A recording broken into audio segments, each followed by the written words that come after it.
317장이 되겠습니다. 317장입니다. 내 주 예수 주신 은혜 한없건만 내 주 앞에 이 적은 것 다 드리니 주 예수여 내 정성을 받으소서. 주 날 위해 보배로운 피 흘리사 그 귀하신 생명까지 다 주시니 내 천한 몸이 생명을 왜 아끼랴. 주 예수께 빚진 것이 한없건만 나 주 위에 드린 것은 참 적으니 주 예수여 너 그럽게 보옵소서. 날 위하여 십자가에 피 흘리신 주 예수의 은혜로서 인치시고 내 모든 것 주의 소유 삼으소서. 주 날 위해 그 귀하신 몸 버리사 이 내 몸을 피값으로 사셨으니 내 생명도 주 예수께 바칩니다. 다 같이 주님께서 가르치신 기도 주님께 올리겠습니다. 하늘에 계신 우리 아버지여, 이름이 거룩히 여김을 받으시오며 나라가 임하시오며 뜻이 하늘에서 이루어진 것 같이 땅에서도 이루어지이다. 오늘 우리에게 일용할 양식을 주시옵고 우리가 우리에게 죄 지은 자를 사하여 준 것 같이 우리 죄를 사하여 주시옵고 우리를 시험에 들게 하지 마시옵고 다만 악에서 구하시옵소서. 나라와 권세와 영광이 아버지께 영원히 있사옵나이다. 아멘. 오늘 함께 나눌 하나님의 말씀은 히브리서 4장 1절부터 16절까지 있는 말씀이 되겠습니다. 우리 다 같이 함께 한 목소리로 히브리서 4장 1절부터 16절, 제가 가진 성경은 신약성경 356쪽 함께 봉독하겠습니다. 그러므로 우리는 두려워할지니 그의 안식에 들어갈 약속이 남아 있을지라도 너희 중에는 혹 이르지 못할 자가 있을까 함이라. 그들과 같이 우리도 복음 전함을 받은 자이나 들은 바 그 말씀이 그들에게 유익하지 못한 것은 듣는 자가 믿음과 결부시키지 아니함이라. 이미 믿는 우리들은 저 안식에 들어가는도다. 그가 말씀하신 바와 같이 내가 노하여 맹세한 바와 같이 그들이 내 안식에 들어오지 못하리라 하셨다 하였으나 세상을 창조할 때부터 그 일이 이루어졌느니라. 제7일에 관하여는 어딘가에 이렇게 일렀으되 하나님은 제7일에 그의 모든 일을 쉬셨다 하였으며 또 다시 거기에 그들이 내 안식에 들어오지 못하리라 하였으니 그러면 거기에 들어갈 자들이 남아 있거니와 복음 전함을 먼저 받은 자들은 순종하지 아니함으로 말미암아 들어가지 못하였으므로 오랜 후에 다윗의 글에 다시 어느 날을 정하여 오늘이라고 미리 이같이 일렀으되 오늘 너희가 그의 음성을 듣거든 너희 마음을 완고하게 하지 말라 하였나니 만일 여호수아가 그들에게 안식을 주었더라면 그 후에 다른 날을 말씀하지 아니하셨으리라. 그런즉 안식할 때가 하나님의 백성에게 남아있도다. 이미 그의 안식에 들어간 자는 하나님이 자기의 일을 쉬심과 같이 그도 자기의 일을 쉬느니라. 그러므로 우리가 저 안식에 들어가기를 힘쓸지니 이는 누구든지 저 순종하지 아니하는 본에 빠지지 않게 하려 함이라. 하나님의 말씀은 살았고 활력이 있어 좌우의 날선 어떤 검보다도 예리하여 혼과 영과 및 관절과 골수를 찔러 쪼개기까지 하며 또 마음의 생각과 뜻을 판단하나니 지으신 것이 하나도 그 앞에 나타나지 않음이 없고 우리의 결산을 받으실 이의 눈앞에 만물이 벌거벗은 것 같이 드러나느니라. 그러므로 우리에게 큰 대제사장이 계시니 승천하시니 곧 하나님의 아들 예수시라. 우리가 믿는 도리를 굳게 잡을지어다. 우리에게 있는 대제사장은 우리의 연약함을 동정하지 못하실 이가 아니요 모든 일에 우리와 똑같이 시험을 받으신 이로되 죄는 없으시니라. 그러므로 우리는 긍휼하심을 받고 때를 따라 돕는 은혜를 얻기 위하여 은혜의 보좌 앞에 담대히 나아갈 것이니라. 아멘. 오늘 이 새벽에 각자의 처소에서 온라인을 통해 동영상을 보시면서 주님의 얼굴을 구하시며 기도하시는 귀하신 한 분 한 분의 삶 속에 때를 따라 놓으시는 우리 주님의 은혜가 경험되시기를 바라고, 정말 여러분의 삶을 통해 또 제 삶을 통해 우리의 삶을 통해 주변 사람들이 예수님의 생명을 알아가게 되고 그 생명을 누리고 하나님께 감사하게 되는 복의 역사가 있게 되길 간절히 소망해 봅니다. 오늘 말씀 제목은 은혜의 보좌 앞으로라는 제목을 정했는데요, 오늘 4장 1절부터 보시면 안식에 대한 이야기가 쭉 나옵니다. 특별히 히브리서에는 제사법, 구약의 제사법에 대한 언급들이 있는데 아마 내일도 말씀드리게 될 것 같아요. 네, 오늘은 그 제사법에 대한 얘기 이전에 오늘 4장에서 말하고 있는 그 안식에 대한 약속, 또 안식을 누리는 삶, 하나님께서 진짜 우리에게 주시는 복, 어떻게 우리가 경험될 수 있을까에 대한 얘기를 잠깐 나누고자 합니다. 오늘 1절부터 쭉 보시면 분명히 약속을 받은 자가 있었다. 한번 1절 읽어볼까요? 이렇게 1절 말하죠. 그러므로 우리는 두려워해라. 여러분 재밌죠? 하나님께서 주시는 마음은 두려워하는 마음이 아니에요. 근신하고 깨어서 회개하는 마음을 주시죠. 그리고 평안과 미래에 대한 소망을 주려고 하는데 오늘 히브리 기자가 두려워하라는 표현을 써요. 여러분 이것은 무슨 말씀이냐면 하나님께서 두려운 마음을 주신다는 차원이 아니고 다른 말로 하면 좀 깨어있으라는 거예요.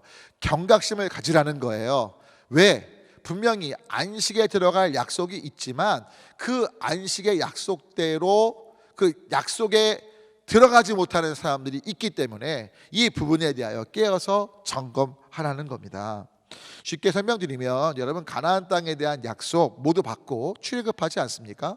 하지만 여호수아와 갈렙 외에는 출애굽한 사람들 중에 가나안 땅에 들어간 사람들이 없었다는 걸 기억하셔야 돼요.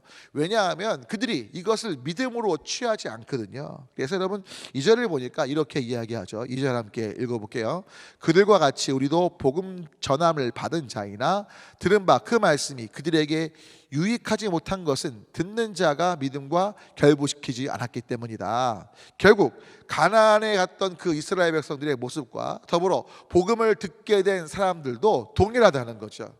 복음을 들어도요 그것이 유익하게 되지 못하는 건 그 듣는 사람이 믿음으로 아멘 하고 취해야 하는데 그렇지 않은 것들을 보게 돼요. 여러분 그래서 결국 이 믿음으로 취한다는 건 하나님의 말씀을 받아들이고 그 말씀에 자신을 맡기는 것입니다. 그리고 말씀에 자신을 맡겼기에 그 말씀을 따라 살아가는 삶을 살게 되는데, 그래서 이 부분에 대해서 7절을 보면 다윗의 글이 인용되면서 이런 말씀으로 이어집니다. 함께 7절을 또 함께 읽어보도록 할게요. 7절을 보면 이런 말씀하죠. 함께 했습니다. 오랜 후에 다윗의 글에 다시 어느 날을 정하여 오늘이라고 미리 이가 질렀는데 보니까 뭐라고 되어 있죠? 다시 한 말입니다. 오늘 너희가 그의 음성을 듣거든 너희 마음을 완고하게 하지 말라. 무엇입니까? 즉 마음을 완고하게 하지 말라는 건 그 음성을 듣고 그 음성에 대하여 반응하는 거라는 거예요. 그냥 귀를 막고 그 말에 순종 안 하는 삶이 아니라 결국 순종하는 삶을 살라는 거죠. 여러분 중요한 건 우리가 복음을 먼저 들어도요 순종치 않으면 결국 우리가 그 약속에 들어가지 못해요. 때문에 6절 실은 이 말을 인용한 이유가 6절에 나와 있죠. 한번 6절을 읽어볼까요? 함께 읽습니다. 그러면 거기에 들어갈 자들이 남아있거니와 복음 전함을 먼저 받은 자들은 순종하지 아니하므로, 그러니까 복음을 먼저 듣는 게 중요한 게 아니라, 먼저 안 것이 중요한 게 아니라, 지적인 귀로 듣는 것이 중요한 게 아니라 그 복음의 삶에 순종해야 되는 것이죠. 복음이 뭐예요? 늘 말씀 올리지만 복음의 본질은 우리는 죄인이고 정말 영원한 사망 심판 백성 되었는데 예수님께서 우리를 구원하셨다는 겁니다. 근데 그 구원하신 걸로 끝나는 게 아니라 우리를 구원하신 그 예수님이 우리 삶의 주님이시라는 거죠. 결국 예수님의 뜻에 순종하는 삶, 예수님의 통치를 순복하는 삶, 다른 말로 하면 하나님의 나라의 삶을 살아가는 그 순종 속에 진짜 안식에 들어가는 하나님의 언약, 그 받은 약속이 우리의 것으로 누려지는 역사가 있게 된다는 겁니다. 아멘이십니까? 여러분, 그런 가운데 11절을 좀 함께 다 같이 읽어볼까요? 11절 다 같이 함께 읽습니다. 그러므로 우리가 저 안식에 들어가기를 힘쓸지니 이는 누구든지 저 순종하지 아니하는 본에 빠지지 않게 함이라. 역시 동일한 얘기죠. 그러니까 즉 안식에 들어가기 힘쓰는 사람들은 뭐 하라는 얘기예요? 결국 순종하라는 겁니다. 그러면서 12절을 보면 말씀의 중요성을 이야기하죠. 즉 하나님의 말씀이 우리의 모든 것들을 감찰하신다는 거예요. 말씀에 비춰보라는 거죠. 우리의 영혼을 찔러 쪼개면서 정말 우리의 마음의 생각과 뜻을 판단하셔서 13절 볼까요? 13절 보면 마지막 때 하나님께서 그 모든 것들을 결산하시면서 예수님 앞에, 그 심판주 주님 앞에 발거벗은 것처럼 우린 서게 될 거다. 때문에 중요한 건 말씀 앞에 합한 삶을 계속 깨어서 살아가고 말씀에 순종하는 삶이 우리의 삶이 되어야 한다. 자, 그런데 문제는 뭐냐? 이 일들이 우리 힘으로 가능하냐는 거죠. 정말 하나님의 말씀대로 순종하는 그 삶, 하나님이 모든 걸 심판하시고 심판주 예수님 앞에 우리가 서게 될 텐데 진짜 온전히 말씀을 따르는 삶이 우리 힘으로 가능하냐 이거죠. 이 땅의 수많은 유혹, 때로는 감정의 기복, 여러 가지 상황에 따른 우리 삶의 모습들 속에 사실 이 일들이 정말 우리의 힘으로 감당하기 어렵다는 거죠. 그러면 이 일이 어떻게 감당될 수 있느냐 때문에 14절부터가 중요해요. 바로 오늘 이 말씀을 드리고 싶은 거예요. 그러므로 우리에게 큰 대제사장이 계시다는 거예요. 모든 것들을 심판하시는 심판주 예수님이 동시에 우리의 큰 대제사장이 되셔서 바로 이 예수님이 우리의 대제사장 되심을 굳게 붙잡고, 그 다음에 16절 읽어볼까요? 그 대제사장 예수님이 우리 연약함을, 이 동정이란 단어가 쓰였지만 이 동정이란 영어 표현은 심퍼티예요. 심퍼티, 심퍼사이즈예요. 뭐냐면 함께 느껴주신다는 거죠. 여러분, 이건 굉장히 중요한 표현이에요. 그러니까 우리가 당하는 고통을 그냥 너 힘들구나, 그냥 같이 힘들어하는 척하는 게 아니라 진짜 같이 힘들게 느끼시는 거예요. 여러분, 그거 아셔야 합니다. 여러분 우실 때 주님은 더 크게 우세요. 여러분이 아프실 때 주님은 더 아프십니다. 여러분이 고통스러우실 때 더 큰 고통 속에 계셔요. 그것이 바로 예수님의 심퍼사이즈예요. 함께 느끼시고 동시에 중요한 건 시험을 받으셔서 그 시험이 얼마나 우리를 힘들게 하는지 알고 계시죠. 주님은 그 시험에 넘어가지 않으시고 시험을 이기셨지만 우리는 시험에 넘어지고 그 시험 속에 죄 가운데 빠지는데 그 죄 가운데 빠질 수밖에 없는 우리의 연약함을 함께 느끼시면서 그 연약함을 아시기에 바로 그 다음 말씀 16절에 바로 이 부분이 바울이 말하고 싶은, 히브리서 기자가 말하고 싶은 부분인 거예요. 때문에 긍휼하심을 받고 돕는 은혜를 얻기 위해 우리 힘으로 말씀을 따라 순종하는 삶, 정말 철저히 말씀의 기준하에 내 감정이나 상황의 어떠함을 떠나서 살아가는 그 삶이 우리 힘으로 불가능한데 이것이 가능케 되는 길을 명확히 제시하는 거죠.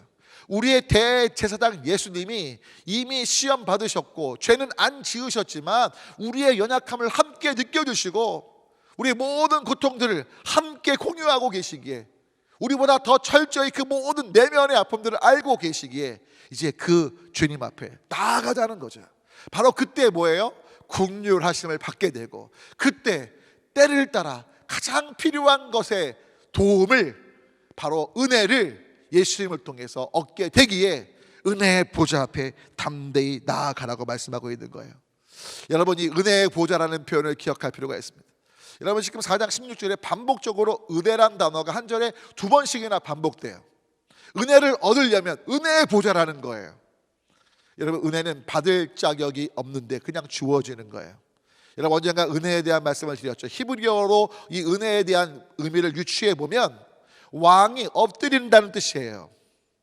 여러분, 하나님께서 엎드리셔서 우리를 굽어 살피시는 거죠. 예수님께서 허리를 굽히시면서 허리를 구부리시면서 정말 우리와 만나기 원하시고 자신에게 나오는 모든 자들에게 때를 따라 돕는 은혜와 불쌍히 여길 수 없지만 불쌍히 여기시는 긍휼을 베푸시기에 우리 모두 은혜의 보좌 앞에 나아가야 된다는 거예요. 사랑하는 여러분, 이제 돌아오는 그렇죠. 지금 제가 이 녹화를 하고 있기 때문에 그런데 여러분, 여하튼 주일 설교 말씀 통해서 분명히 듣게 되실 거예요. 아니, 들으셨을 거예요. 다른 거 아니고요. 여러분, 하나님이 숨지 않으세요. 기억하십시오. 우리가 숨는 거예요. 여러분, 정말 부탁 올리긴 하나님께 탓하지 마십시오. 사실은 우리의 문제예요. 하나님이 돌보시지 않는 것이 아니라 우리가 나아가지 않는 것이고, 하나님이 용서를 안 하시는 것이 아니라 우리가 회개함으로 회개에 합당한 열매를 맺어가지 않기에 그 용서가 누려지지 않는 거예요. 문제는 우리 자신인 걸 철저히 기억하시고 회개하시기를 바랍니다. 여러분, 고통 속에 때를 따라 돕는 은혜가 경험되지 않고 하나님의 긍휼하심이 느껴지지 않고 계시다면 다시 한번 하나님 앞에 이 시간 기도하시길 바랍니다. 주님, 제가 주님께 나아가지 않으면서 하나님의 긍휼하심을 경험치 못한다고 불평했습니다.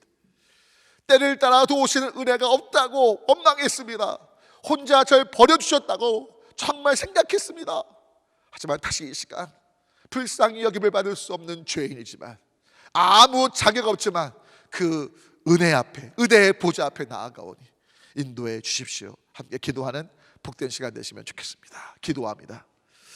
하나님, 안식에 들어가는 약속을 받아도 결국 그 언약대로 순종치 않으면, 그 말씀을 믿음으로 취하지 않으면, 언약을 믿음으로 취하지 않고 순종치 않으면 그 안식과 은혜가 누려질 수 없는데, 특별히 마지막 심판주 주님 앞에 설 때에 우리의 유일한 소망은 바로 심판 주시면서도 대제사장 되신 예수 그리스도 앞에 정말 우리의 모든 것들을 아시기에 담대히 나아가 그 은혜 앞에서는 우리가 되게 도와주셔서, 간절한 소망은 예수 그리스도께서 행하시는 놀라운 긍휼과 또 우리 가운데 역사하시는 도우시는 은혜가 누려지는, 그래서 정말 하나님께서 얼마나 신실하신지 하나님의 사랑과 은혜에 깊이 젖어드는 삶되도록 우리 모두의 삶을 주장해 주시옵소서. 예수 그리스도의 이름으로 간절히 기도 올립니다. 아멘. 이 시간 다 같이 나라와 민족을 위해서, 또 코로나19의 극복을 위해서, 비록 저희가 함께 대면 예배는 못 올리지만 온라인 예배 가운데 주님의 기름 부으심이 있고, 정말 서로를 위해서, 생각하시는 분들을 위해서 주님이 기억하시고 얼굴을 비추시고 복 주시며 평강과 지키시는 은혜로 행하시길 기대하면서 함께 축복하면서 주님 또는 주여 외치고 기도합니다. 주님